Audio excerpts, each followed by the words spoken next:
My name is Razia Saleh, and I head up the Archive and Research Department. When I received the call about whether we can host this memorial, I readily agreed, because in the 20th, 21st century, to know that genocides have happened is a shameful heritage that we as human beings have. So it was quite easy to make that decision to hold this memorial. I apologize for starting late. We had some people who said they are traveling from far and that it will take them a bit of a while to get here. So I'm hoping that they have managed to get here in time. So we have a short program. It's just about an hour long. We'll have Vern Harris welcoming you on behalf of the Nelson Mandela Foundation, and then Shannon Ebrahim, who's a well-known foreign journalist and a foreign editor in South Africa, will be in conversation with our guest, Jasmina, who will be talking about her experience during the genocide 30 years ago. So without much ado, I'll call Vern Harris. Vern has been with the foundation for many years. He's in various different capacities. The last stint was as acting executive director, and he's now a consultant to our new CEO, Vern Harris. Hello, everybody. Welcome to the Nelson Mandela Foundation. We're really honored to be hosting this event, and we're particularly honored, Jasmina, to have you. Thank you. I must say, when I was asked yesterday, and apologies from our chief executive, Mbongiseni Buthelezi, who couldn't be here this afternoon. He asked me to do this. I felt a bit overwhelmed, because I remember so well, exactly 10 years ago now, 2015, Mbongiseni and I went to Bosnia and Herzegovina, and we were being hosted by an organization called the Center for Nonviolent Action. I'm not sure if you've come across their work. But in the course of that engagement, we were taken to Srebrenica. And a group of people from a number of different countries were there, and we were being given a guided tour. And I remember so clearly, after just about 10 minutes of this guided tour, I couldn't deal with it anymore. The voices of the ghosts of those who had been in that museum, and the United Nations sent them out. The whisperings of those ghosts for me were overwhelming. And so I walked out of that museum space and across the road into the cemetery, and just walked on my own amongst all these thousands of memorial stones. So, what to say today? Maybe just to share a few things, and for you it might be important to know the ghost of Madiba is here, because this is a room that Nelson Mandela used a lot. And I'll just name a couple of moments. Where you are sitting, Jasmina, is exactly where Madiba was sitting in June of 2004, when he called a press conference here. And some of you, I can see some of you in the room who were here that day. Amanda. Aware too. And that was the day he said, it's time for me to step away from public life. I'm retiring from retirement. Don't call me, I'll call you. It took him 6 years to actually step away from public life. Later that year, he was here again, sitting where you are, Jasmina. A former security policeman came here to give back to Madiba 2 notebooks that had been taken out of Madiba's cell on Robben Island in 1971. I've got those 2 notebooks right here. I don't know if in Bosnia and Herzegovina you have notebooks like these sort of school notebooks. These notebooks were in his prison cell. And he didn't see them then from 1971 until 2004. And I just want to read you a few sentences from one of those notebooks. This is now Madiba. He's writing and he's speaking now to his daughter, Zinzi, in February of 1969. And Zinzi is 10 years old.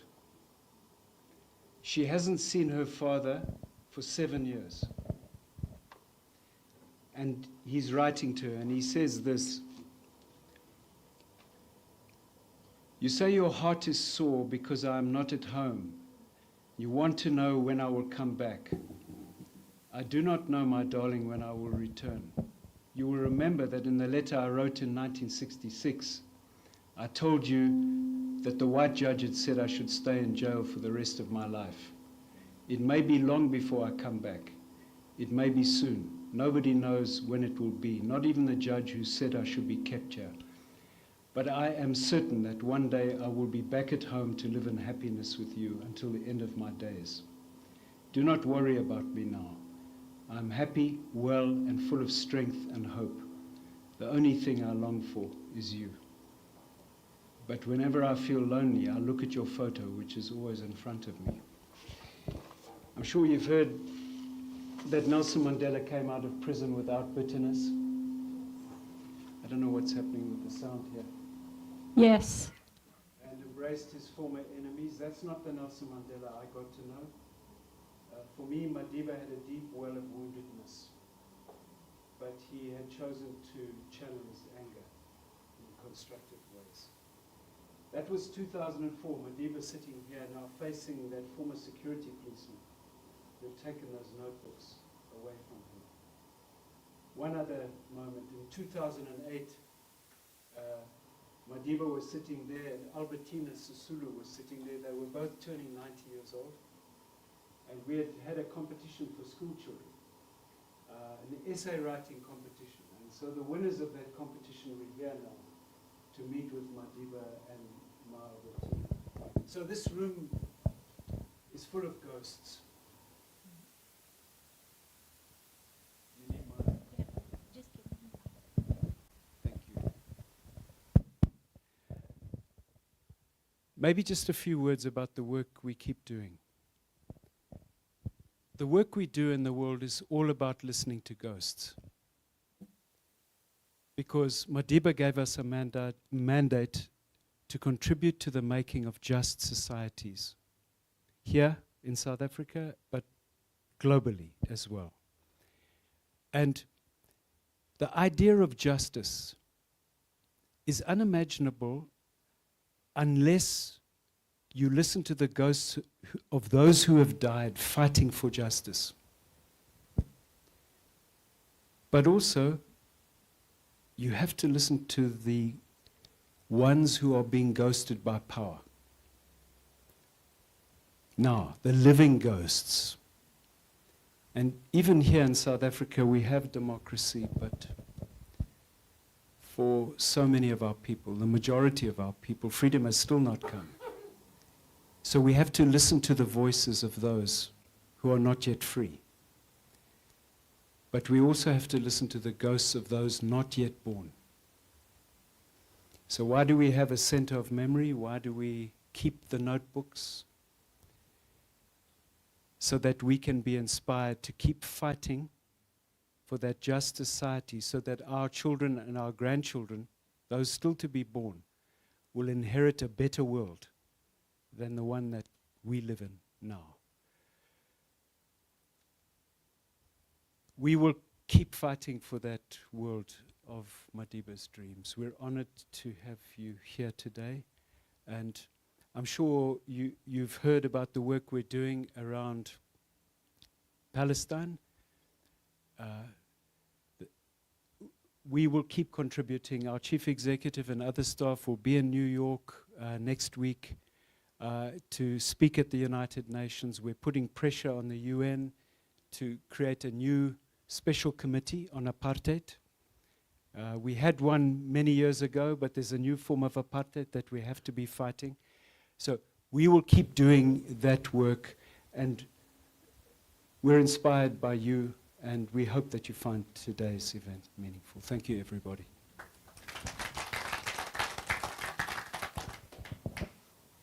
Thank you very much, Vern. I just wanted to introduce myself. I'm Shannon Ebrahim, and we approached the Nelson Mandela Foundation only on Monday because we realized that Jasmina was here on holiday with her husband here, Ashraf Khan.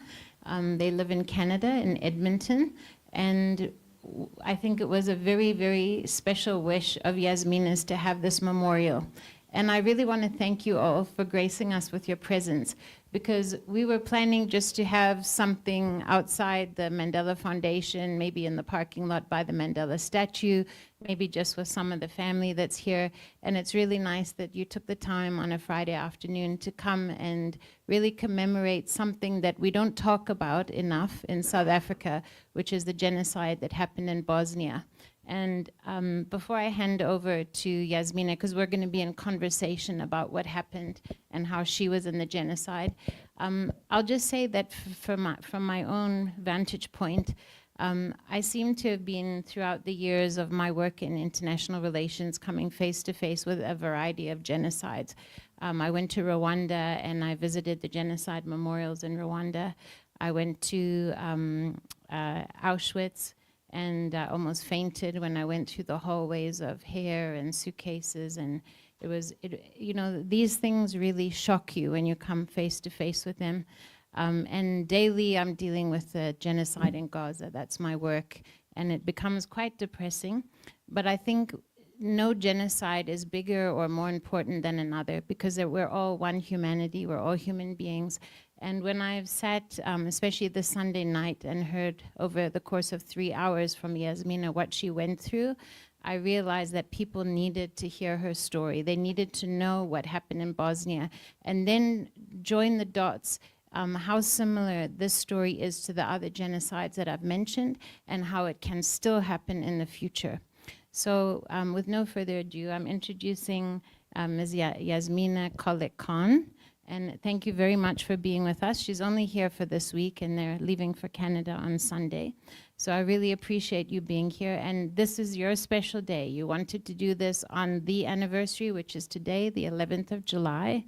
And you have quite a riveting and harrowing story, which is probably very difficult to talk about, probably also therapeutic. But I should mention that in the years that you've lived in Canada, every year she does genocide memorials in Edmonton. She's been one of the leaders of the Bosnian community in Edmonton. She teaches every Sunday geography, language, and the history of the Bosnian people, so that they know also what happened in their history and how to prevent this ever happening again. She's also an honored member of the Genocide Society in Toronto for 10 years, I believe. So it's an honor to have you here. And I think I'd like to start. You can hold your mic so that we can have a conversation, as it were, not a speech. So I wanted to first ask you, Jasmina, we know that the genocide started in '92. When we talk about Srebrenica, that's the end of the genocide in '95, but there were 3 years of genocide. And there was a very good interview on Salam Media recently that talked about the fact that the over 8,000 people that died in Srebrenica are often the ones who are remembered, but actually there were 100,000 people. Told them to me, I thought, wow, that's what happened to Jewish people in Germany, and that's what happened to Tutsis in Rwanda. And there are so many similarities. And I think for us as social justice activists and historians, we need to understand those. So if you could take us back to 1992, where you were and how this all began, and I will interject with some questions. Thanks, Jasmina. You're welcome. Thank you so much. Greetings to all. Assalamu alaikum. Have a good day. So thank you to our lovely sister Shannon, Ebrahim, my very supportive husband, Dr. Ashraf Khan, who sometimes thinks that he married whole Bosnian community because I am activist for a long time since I stepped from Germany as a refugee to Canada. Also, and continue. Thank you for family Khan, my family who supported me and welcomed me as a family member.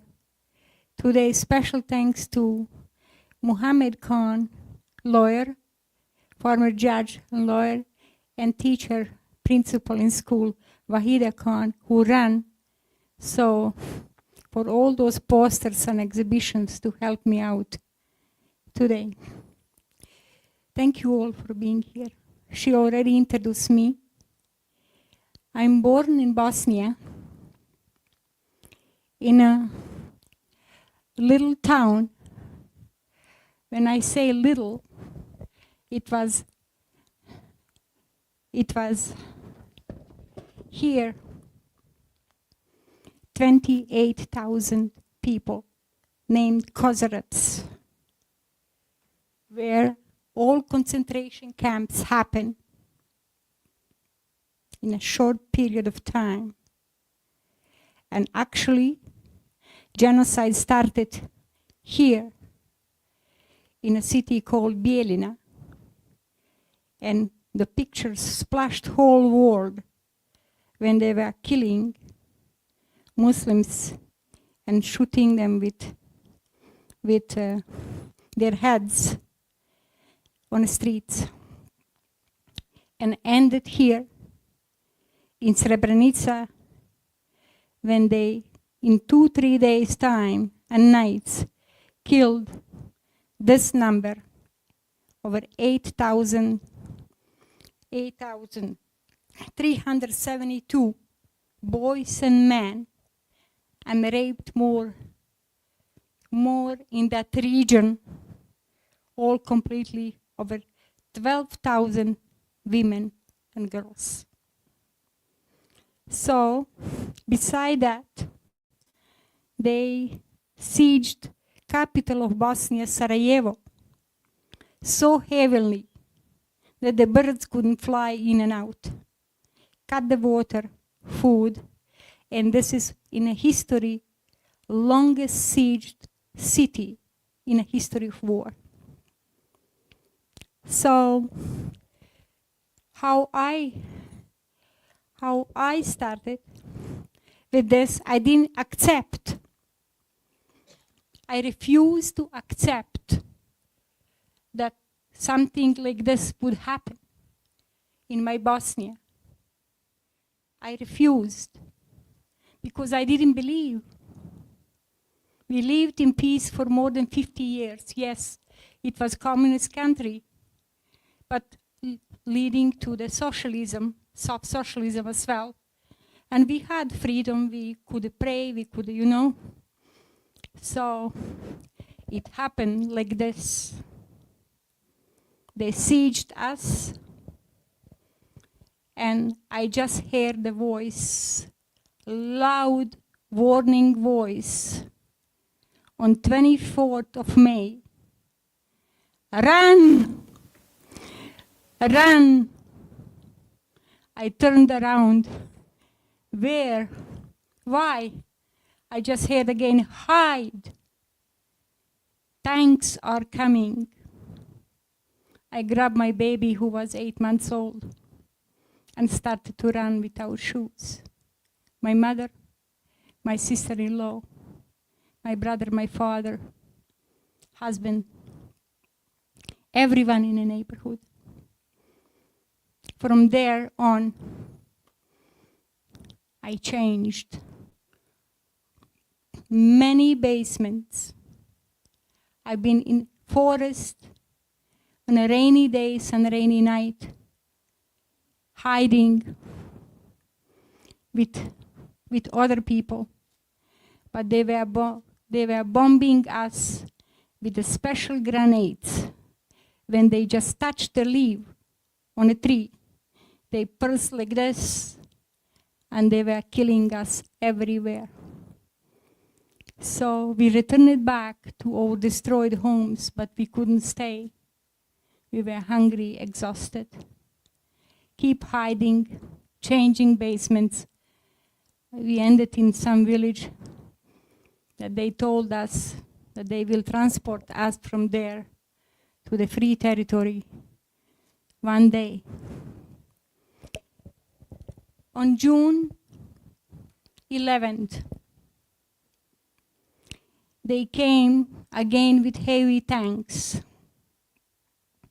In between time, on May 31st, on a radio station came order that we have to wear white armbands and put on our homes white bed sheets to mark them as a Muslim homes, that we can be easy targets. Because if you see today one Serbian or one Croatian or me as a Bosnian Muslim, you would not be able to recognize who is who, right? So we needed to do that. In order to me and my father, we put white armbands on other people to go to find some food. Otherwise, you couldn't get out. That's how we were walking around. Anyway, from that village, I moved to another little city. But on June 11th, going back there, they came, they separated our men, husbands, fathers, and our boys. They took them to concentration camps.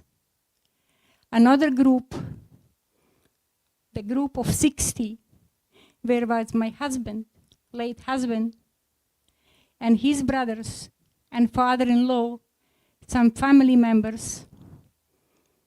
They separated them and they killed them in front of Orthodox church in my town of Kozarac. They put them in a massive grave. Rest of the people, in between them all, my youngest brother who lives in Canada, traumatized as well. He ended in concentration camp. Hour and a half later, they came. As I come from wealthy family, they were targeting first intellectual people and rich people. My father was in a business for years. They knew him very well. And guess who came? One of the customers with another soldier took him, put him in a car, and as they were taking him, I ran across the alley in the house where we were hiding and asked, "Where are you taking him? He's 73 years old." He said he will come back. But he never did. Still today, I remember his pale face as they ordered him to take his French hat and swear on him to put in a pocket.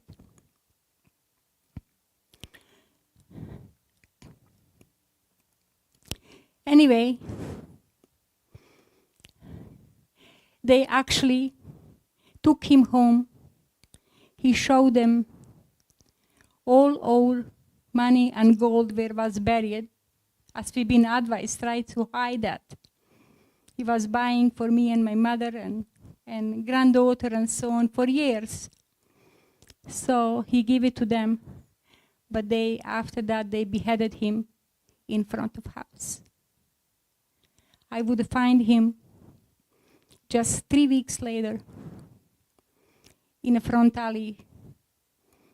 One of his best friends, also Serbian, took me there unknowingly that he's still there on the spot. He thought they buried him, but they didn't. So I ran on that. I got cut off of the knees.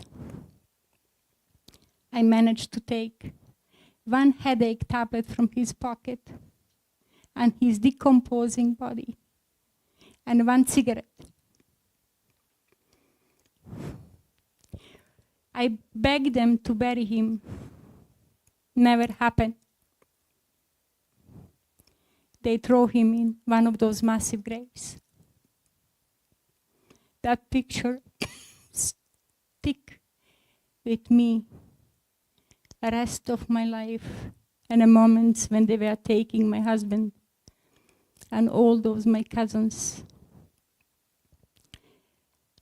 Can you take a moment to have some water? I think Thank you. of all the things that you've told me, Jasmina, I can't get that image this whole week out of my head. And I think we just become so desensitized to violence and barbarity. I'm tired of reading every day the latest OCHA report of how many people were killed today waiting in line for food in Gaza, and how what is the now cumulative total of people who have died, people who have been bombed. Every week I talk to my friend who used to work at the Palestine embassy. It was 50 members of his family, then it was 70 members of his family, and it just, you lose a sense of what it means, and somehow that image of your beheaded father in the front of your home, I think it's absolutely chilling, and I don't know how you ever managed to recover from that trauma. And I'd like you maybe just to comment on that before you carry on with your story. How do you recover from seeing one of the most important people in your life? You've showed me a picture of him. He looked like such a meek and mild man. I can't imagine what that must have been like for you. I never recovered. I never recovered. As I'm aging, those memories are stronger. And my husband, second husband, Dr. Khan, he is the witness how much I'm suffering from nightmares. Every spring to the late fall, waking up, going from massive grave to massive grave, searching. Then one foot is in massive grave, they're trying to push me in, and I'm managing to come out. So how I am coping? I'm coping from the day when I escaped after trauma to the Red Cross in Germany. I started to be activist. I formed a ladies group there and was leader of ladies group for 4 years, almost 4 years. We sent over 1,000 hygienic packages for the women in Bosnia and kids.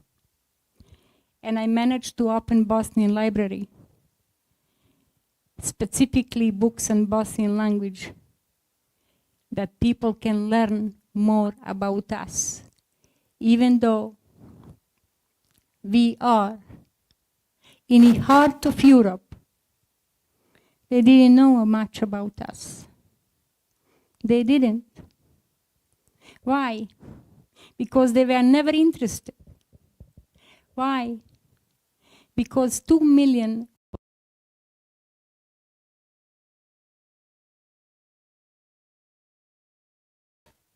they are simply not welcome. To connect this with Gaza, the dream of Serbia is to have greater Serbia, like how Israelis are dreaming to have great Israel. Back to my coping. From Germany, I moved to Canada. Since day one, in November 1998, I had my first speech on the Day of Independence in a registered community with concentration camp survivors. I am constantly doing and educating Canadian people and doing proclamations. Just now came out one from the mayor of Edmonton. Every year I do that. I ask for the flag on a half pole. I do the things in front of legislator. Also, I'm activist for the Gaza too. And I'm teaching kids. Also, I have my job. I'm real estate agent. I sell homes. I sell garages. I sell land, right? I work in an office, and every Sunday I teach Bosnian kids Bosnian language, history, and geography, that they don't forget, right? And but every year I do this special service, memorial service, in the last 15 years, because I've been director of Bosnian culture and tradition in Edmonton, capital of Alberta. That's how I am coping with, through those, actually through the education of Jasmina, people. thank you. I wanted to ask you, what do you think drives people, and in your case, what drove the Serbs to be so barbaric and so sadistic with people? You've told me that they were something like 20 to 30,000 women raped, that there were hotels where people would be kept as sex slaves and offered, but we don't want to go into that story. But I just think the manner in which they treated people, and we do see this in history over and over again, but in that particular case of Bosnia, why the hatred? I mean, that you said for 50 years you had lived at peace. So how did this all emerge that people would go to such lengths to destroy each other in such a sadistic way? To answer that question, it's very simple. This is not first genocide that happened 30 years ago. This is 10th genocide since Turkish Empire 10 genocides. about Muslims in Bosnia. But we never were allowed to speak the word about. They never got punished. And former president of Yugoslavia, Tito, kept very quiet about it. If anybody would speak word, would end on island like how you guys had Robben Island, we had also called Naked Island. And they would end there and disappear. My father, who came out of the Second World War and fought Germans, he never spoke word to me, even though he was asked why Friday is his not working day. After 20, 30 years being in business, successful. So they never punished. They kept repeating, and we never were allowed to do the services like this. Never, ever. So, as we started to grow intellectually as a nation in Bosnia, Bosnian Muslims, they realized that they have to do another genocide. And as I mentioned, in the heart of Europe, everyone was watching on a hand, including United States of America with satellites.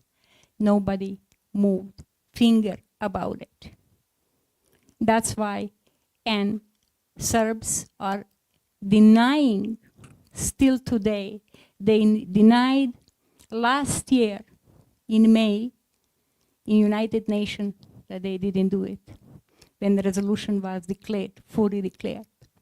That's why I think, and my Bosnian people think, that they are working hard to make second Gaza together with Croatia on the west part and the east part of Serbia.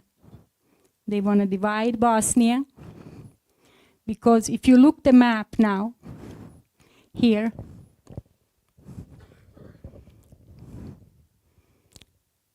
that's the area where real genocide happened.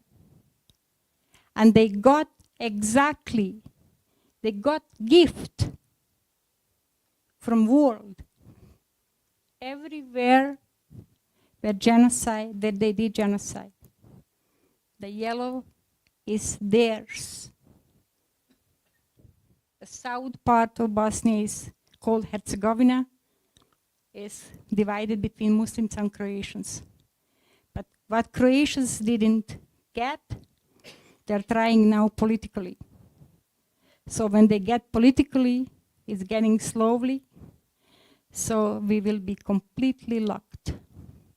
They will control our water, they will control our food, medicine, everything. And it's going to be second Gaza. That's what the people are afraid. So very important to educate. This is my way of coping. Jasmina, you've told me before that the way the political system is structured now is that there's a rotating presidency. There's Bosnian Muslim and Serb, etc., Croats, and every 3 years it changes. So I'm just thinking about how sometimes the irony is that it's the victims of a genocide that are actually the ones to create the reconciliation. It wasn't the Afrikaners who started that. It was the black masses who were prepared to have a reconciliation. It was the Tutsis, 800,000 of which had died in Rwanda, that started that process. So when there was a Bosnian Muslim head of state, was there any attempts to try and start some kind of reconciliation process or a truth process like we had in South Africa that could maybe have brought about some kind of a sharing of a common understanding or a common voice? Because it doesn't seem to be that there's much reconciliation at the moment. I don't know if it's ever going to happen. Why? So long as the truth is denied, there can be no meaningful reconciliation. That's why, as I mentioned, they denied, and they are denying that they did anything. They killed in my town and surrounding area 3,176 people without one single day of war. Altogether, they killed over 100,000. Raped purposely women and kids and girls to make them pregnant. Today you have Special Kids Association in Capital who are searching for their fathers who are Serbs. Just to get know them, mothers are not able to cope that they give them to orphanage. They don't want to have them. They are psychiatry cases. They were Hague witnesses with covered faces, right? So, and that's why reconciliation, it's not going to happen.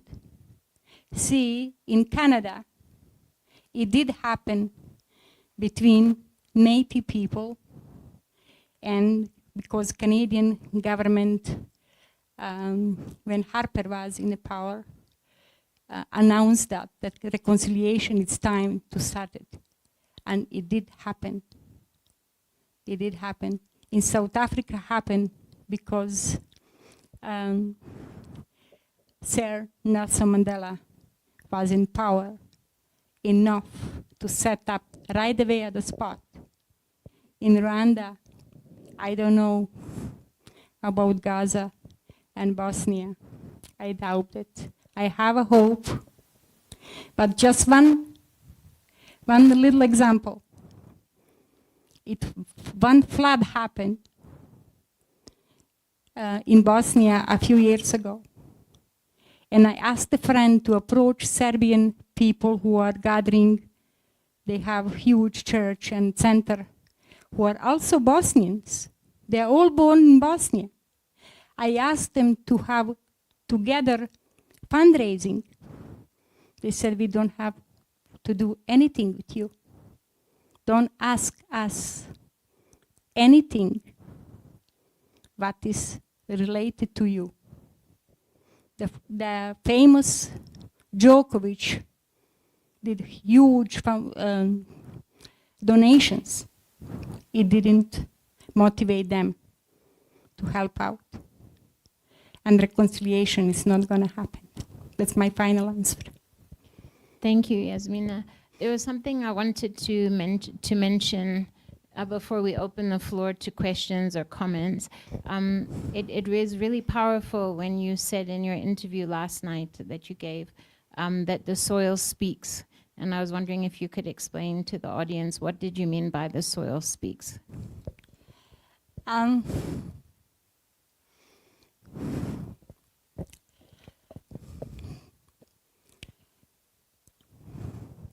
In July 1995, 11th of July, it was protected zone called Srebrenica. When they finished everything, they came here. It was protected zone from United Nations. It was Dutch battalion there. They committed with General Mladic, who is today, Serbian general, who is today in dungeon in Europe, rest of his life, that they will hand in peacefully to them this territory, and they will not kill people. So General Morolian at that time walked out and handed in literally civilians. So what they did same scenario what they did here when genocide started. They separated Bosnian Muslims. It was a few Croatians as well, and separated from women and children. And children and women they sent to the free territory after they raped so many women and girls, and they start massive killing. When they killed day and night, soldiers were complaining to their commanders that they are very tired of killing. They would bring fresh soldiers, replace them, and continue, and continue. So that's why they reached this number that is not final. This number is from 2007, from the resolution in Hague. You know, and they got over 800 years being in the jails, but some of them are still free walking. In between them is the killer of my father in Belgrade, capital of Serbia.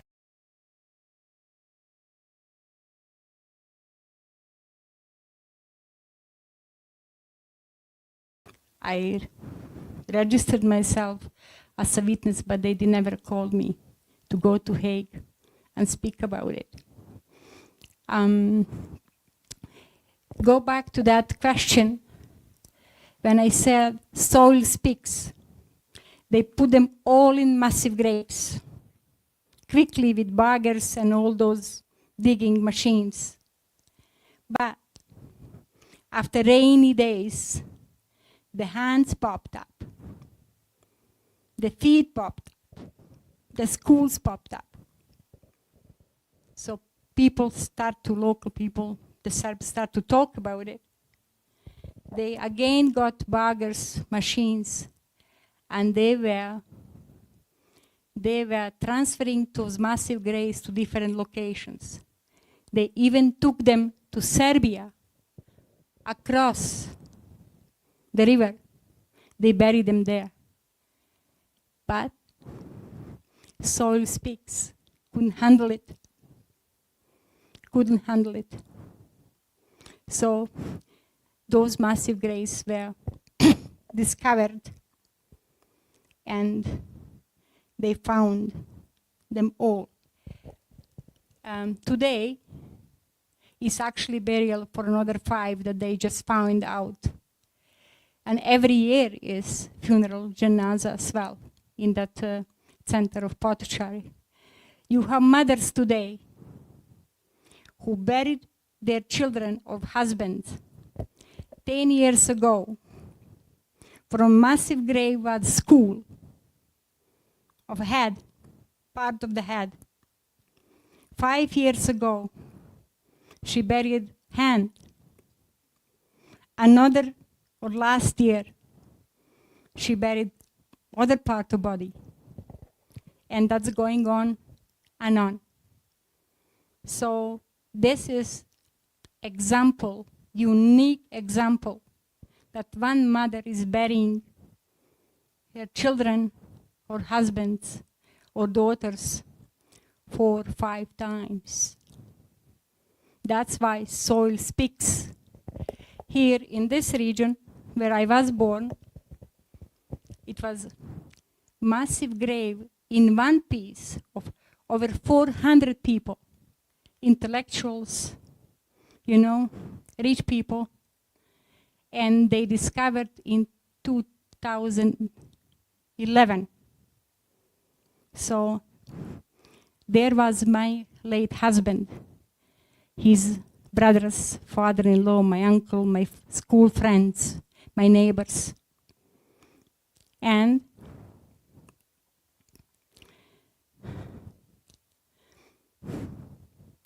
they were not able to separate them because my son is the only survivor from entire husband's family. So they called him in Canada, they called us to send him to give the blood. He went there and he gave, that's why they were able to separate them, who is who, to bury them. Because one of them managed to escape for the day after they caught him and they throw him in the water well. So today they are all buried, about 1,200, here close where my home is in the land, in a special memorial center as well. Like here is buried over 8,000. Well, Jasmina, I think it's very difficult, very depressing to talk about these things. Okay. Not ideal for a Friday afternoon, but it's important that we remember so that these things don't happen again. But I would like to give a chance to anyone who would like to ask a few questions before Jasmina reads a poem that she wrote about the genocide. Is there anyone who would like to ask her something? 1, 2... Okay, let's start with you. Please and say who you are as well. Thanks. Yes, Assalamu alaikum. Inayat Wadi from Salam Media. I must say it was an honor interviewing the other evening. And just this morning, I had the opportunity of interviewing another Bosnian activist. Now, from what you've described, there are a lot of parallels in terms of what we are seeing happening in Gaza, in Palestine at this point in time, and compared to what had taken place in Bosnia. You know, whether we're talking about concentration camps, we're talking about ethnic cleansing, and in almost each and every way, the barbarism, the brutality, Shannon called it sadistic. Just looking at where you are at this point in time, I know you will never forget, you will never forgive, but looking at the changing political climate in Europe, and Bosnia is based in Europe at this point in time, right-wing, we see more fascist governments starting to emerge in Europe. Is it still a concern for you at this point in time that something like this or something like the genocide could easily emerge? Have the Serbs forgotten? Have future generations been indoctrinated into thinking that ethnic cleansing is okay? Thank you. You're welcome. Thank you for the question. It's not easy to answer, to be honest to you, because I'm following what's going on as a European. I read the news last night. My son told me that leader of famous Pink Floyd group, Roger Waters, that we attended his concert a few years ago in Edmonton, is going to be prosecuted. in a court, special court, because he is supporter of Palestine. Right? So what does tell you? That Europe is blind, especially Germany, England, France, and deaf. They are pretending that's nothing happening, like how they were pretending that was nothing happened in my homeland, Bosnia. Why? Simply because we are Muslims. Politically, it's hard.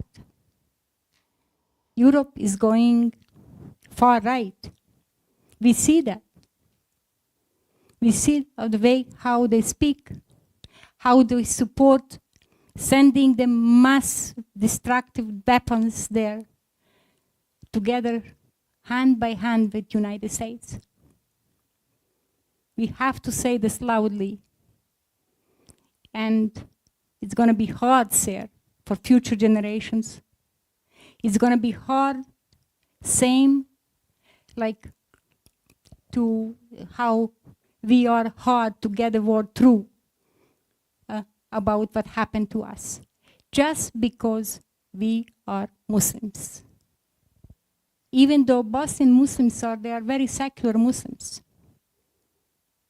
You know, sometimes they ask me if I'm convert, because I don't wear the scarf every day, right? So that's why. Thank you. Kate, can we have your question? Good afternoon. My name's Cade. I'm the politics director for a youth nonprofit. First of all, I just want to say it's an honor having you here. Learning the first-hand experiences from anyone that goes through these sort of genocides is always important for us. It's important to learn. It's important for lessons of history. I just wanted to ask you, a total of 54 people have been convicted for their crimes, for what occurred in Bosnia, what occurred during this genocide. Besides that, not much has happened in terms of the discourse, in terms of the progress. What more needs to be done in order for justice to truly be served for this genocide? Thank you. Thank you for the question. Honored to answer. What more needs to be done? Politically, we have to push our leaders to speak in behalf of us. We have to be active as much as we could. They're trying to suppress us across the globe.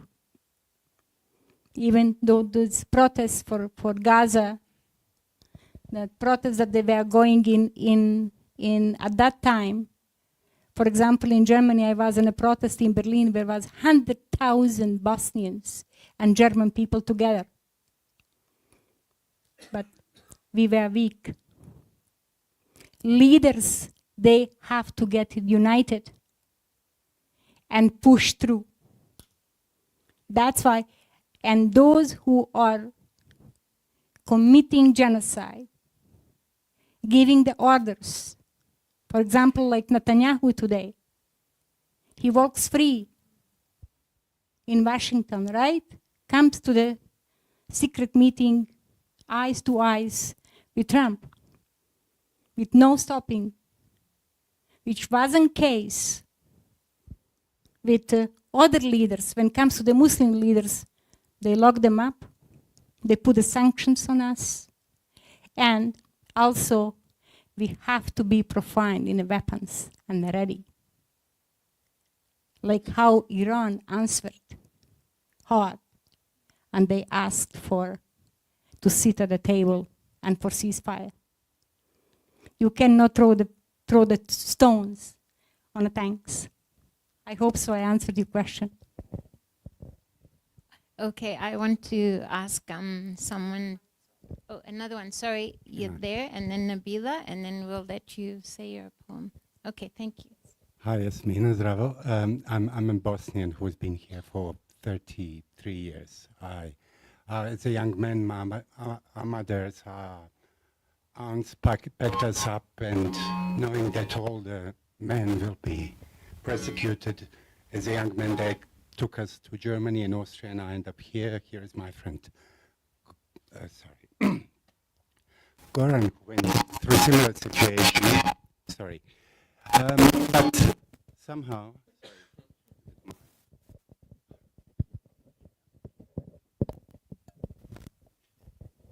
so I left Bosnia in '91, straight after I was working on reconstruction of two mosques close to Dubrovnik when Serbia went to attack Croatia at the time. And it was first indication that I'm Sarajevan, that people like we will suffer. I'm of mixed marriage. My dad is Serbian from Belgrade. My mom is Bosnian, Muslim heritage. And I even have a fully blown Zionist cousin with Ashkenazi blood over there. I'm married to the person of color. Put my daughter to the German school without speaking any German, just trying to flatten something which is impossible to flatten. And my difference to Jasmina is that I'm a Bosnian in a sense of how the Yugoslavian experiment, what was actually people like that were having only maybe 15% of the Slavic blood. We were break, that's where tectonic break of West and East stopped. Roman Empire stopped there.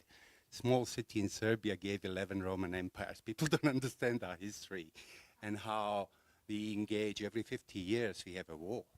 So genocide is the word that we were newly introduced to something which was our path forever. And I strongly believe that there are right movements happening in that part of the world. And I'm sorry that I'm going to point at the Belgrade, which is, we have at the moment, we have, and when I say we, I'm Bosnian, I'm from Sarajevo. And there is a movement, there is already 9 months of demonstration of the young people. Students, they took streets of Belgrade, they want to get rid of what we refer as a leader. Here in South Africa, I want to thank South Africa actually for being my home. I just want to say, there is, I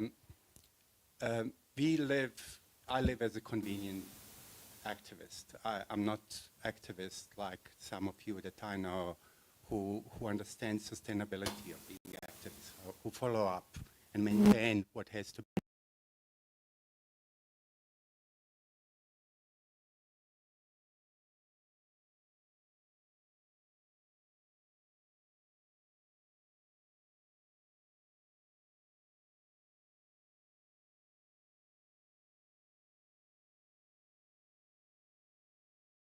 I want to say that we have to believe that that country there, and we look the same.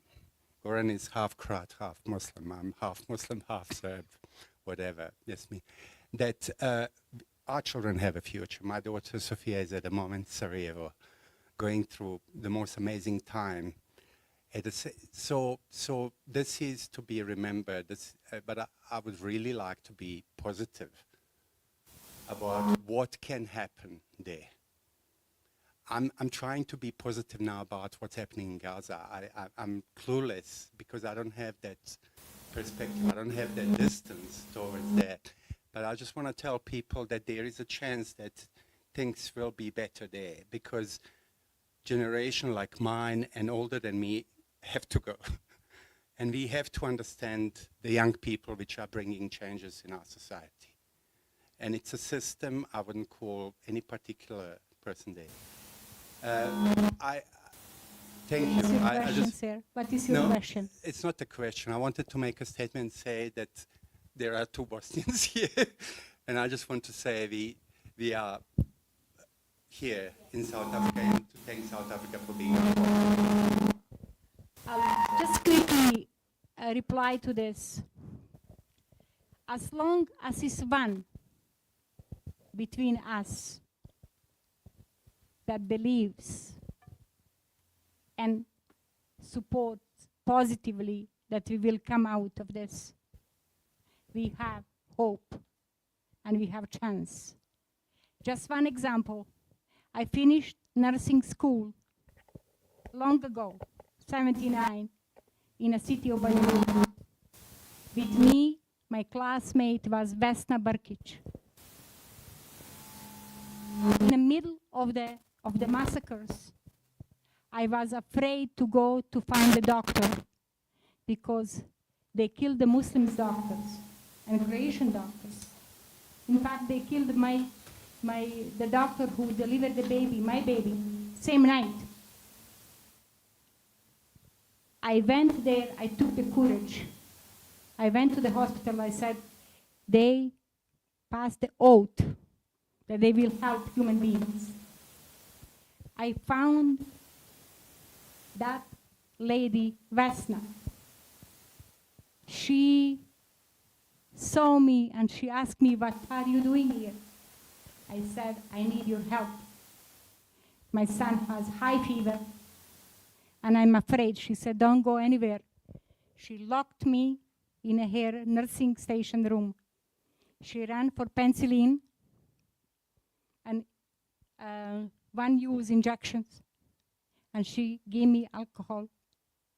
And she said, remember how we were giving the injections in hospital? Go and give your son. She helped me at that time.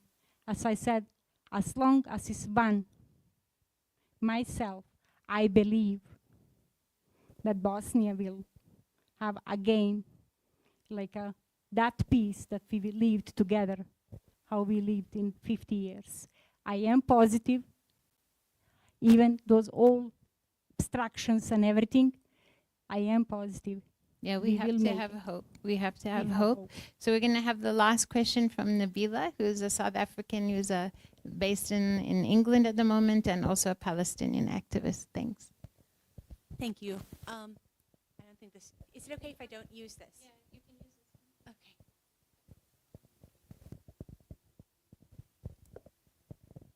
So firstly, I'd like to say I'm very honored that I know you and I can call you my auntie. I think it's amazing the life story that you have and how much knowledge that you can impart on the rest of us from your experience. My question to you really is, your legacy and your stories with time could potentially be forgotten to generations like my kids and thereafter. What is your plan, or what do you intend to do to keep that legacy alive so these stories aren't forgotten? So that history from Bosnians like yourself, who are far and few, will remain as milestones or lessons for generations to come. Thank you. It's easy to answer that question. I already started book of my stories, and they will be translated on English, and it will be published. With God's will and my help, I'll do it and pass it to the next generations. Ako Bog, and the Bosnian means with God's will. Thank you. Thanks. Now, we would like to invite you to just recite your poem, Yes. and then we're going to just go outside by the Mandela statue for a prayer, and then we will close with a vote of thanks. Thank you. Is it the lawyer?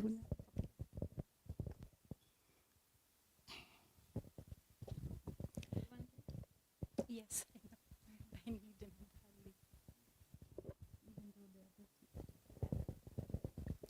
So, one day in 2015,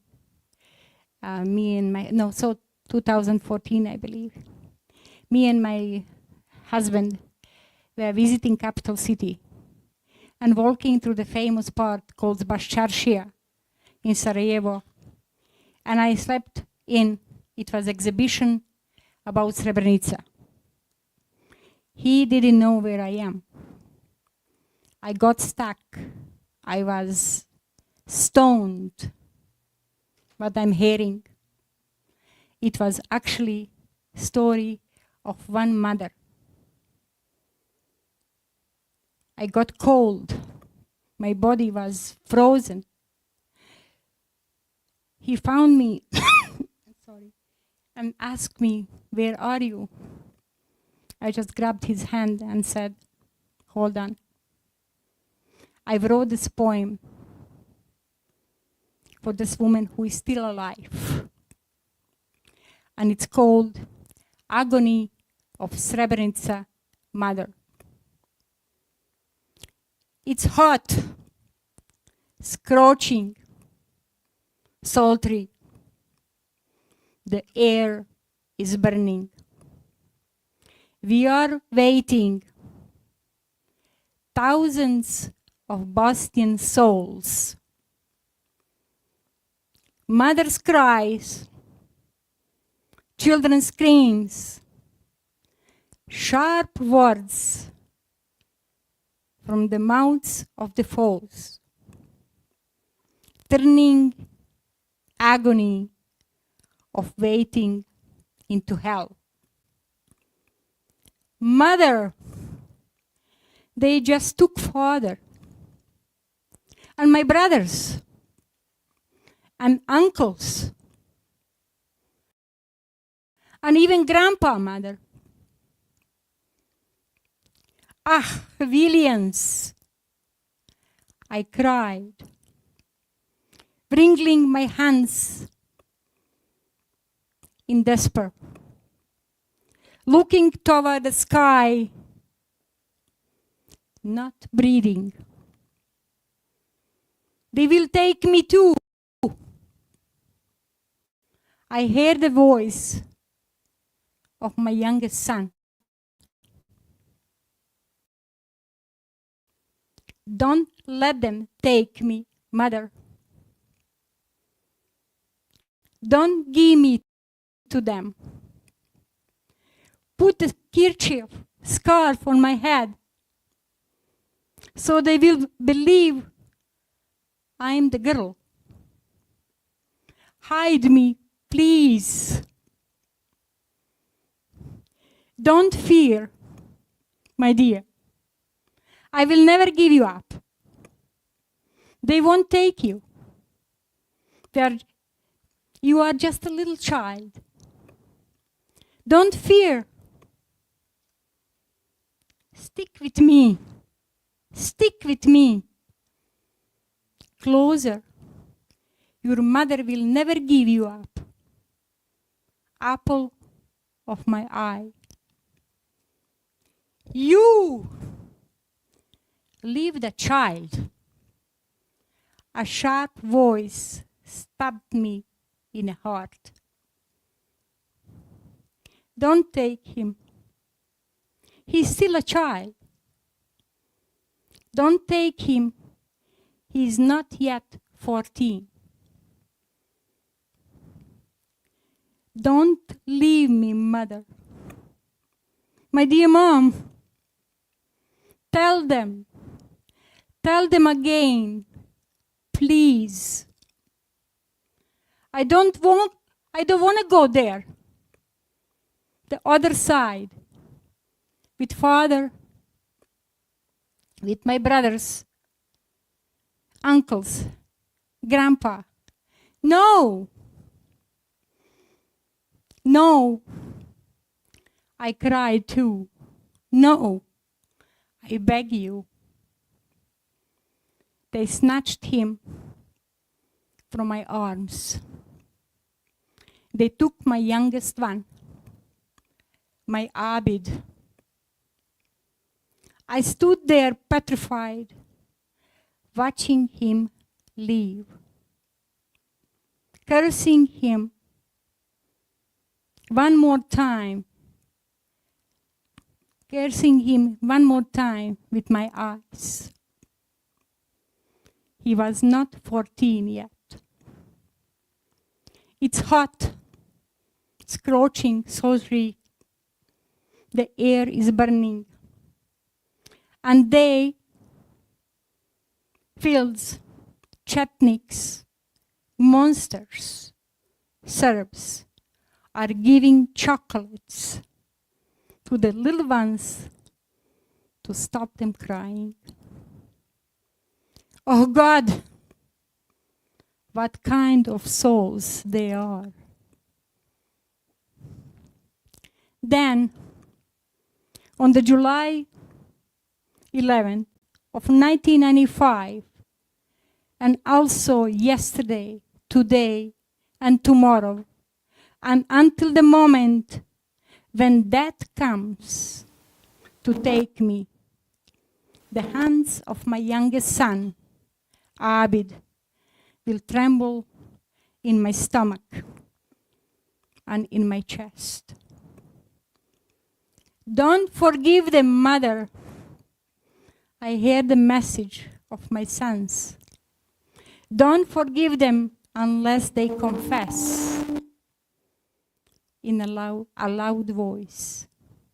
Don't forgive them until they admit that we exist no longer, that there is nobody to bury you one day when you die. Death is always somewhere around me. It knows my name. I hear its voice. Sophia, you have to leave. You have to talk. It's your debt to your children, to all of them who are not with you anymore. It's your debt to your Srebrenica, to your Bosnia, Srebrenica. I will come one day, said that. You will be happy to see me. You will greet me with a smile, like your dearest friend. And it left again. I know that I have a debt. Because of that, I'm still alive. I walk, I talk for the genocide in Srebrenica and in our homeland, never to be forgotten. It's written after Fajr Namaz. Well, I just want to say thank you very much, Jasmina, for taking the time to share with us all of your stories and your insights into the past, the future, and what we're living through now. I'm going to let